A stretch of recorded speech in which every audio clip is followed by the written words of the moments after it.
మహిళా వ్యక్తులందరికీ వెలుగుయం చేసే అవకాశం ఉంది. దయచేసి అందరూ ఒక్క దోషం చూసి వెళ్ళాలి.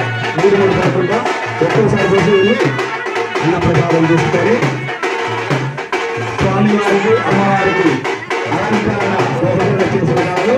తండ్రి నాగరాణి మరియు నాగ కుమారుడు దైవజనం మరియు దైవేశ్వరుడు.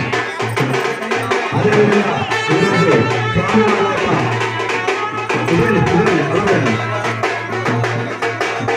స్వామివారి కళ్యాణ మహోత్సవానికి సహకరించినటువంటి దాతలు భక్తుల లక్ష్మారెడ్డి గారు, ఎమ్మెల్యే మరియు తమ్ముడు రఘువీరెడ్డి గారు సీతారాముల కళ్యాణ మహోత్సవానికి 2 లక్షల రూపాయలు కానుకగా ఇచ్చారు.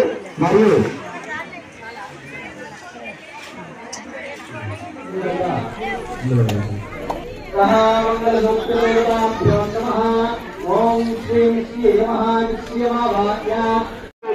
స్వామివారి యొక్క కళ్యాణ మహోత్సవానికి 100 రూపాయలు. పరిగపాటి శివారెడ్డి, సన్నాఫ్ నాగరెడ్డి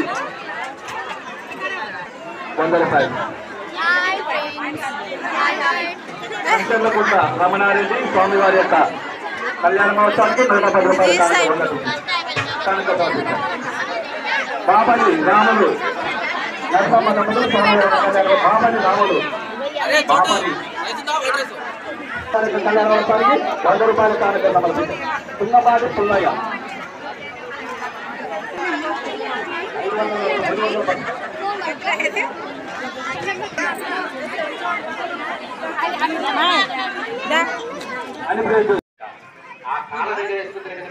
మీరే దగ్గర రే ఇలా మొహం చాటేసుకొని వెళ్ళిపోతూ ఉంటాడంట. ఎందుకయ్యా అంటే వాడి వైద్యం కూడా అందించి వాడికి జీవితం అంటే ఏంటో అర్థం అవుతూ ఉంటుందంట. అందుకే పూర్వకాలంలో ఇలా జరుగుతూ ఉంటే చిలకర బెల్లానికి యొక్క ఉన్న విశిష్టత. ఆ తర్వాత స్వామి అమ్మవారి యొక్క కన్యాదాన మహోత్సవం చేస్తూ ఉంటారు. అమ్మాయిని అబ్బాయికి కార్యక్రమం. చాలా మంది అంటూ ఉంటాం మాకు కన్యాదానాలు లేవండి అని. కానీ ఖచ్చితంగా కన్యాదానమే. వీటన్నింటికంటే కూడా మన పాపాలను హరించేది ఏంటయ్యా అంటే కన్యాదానం.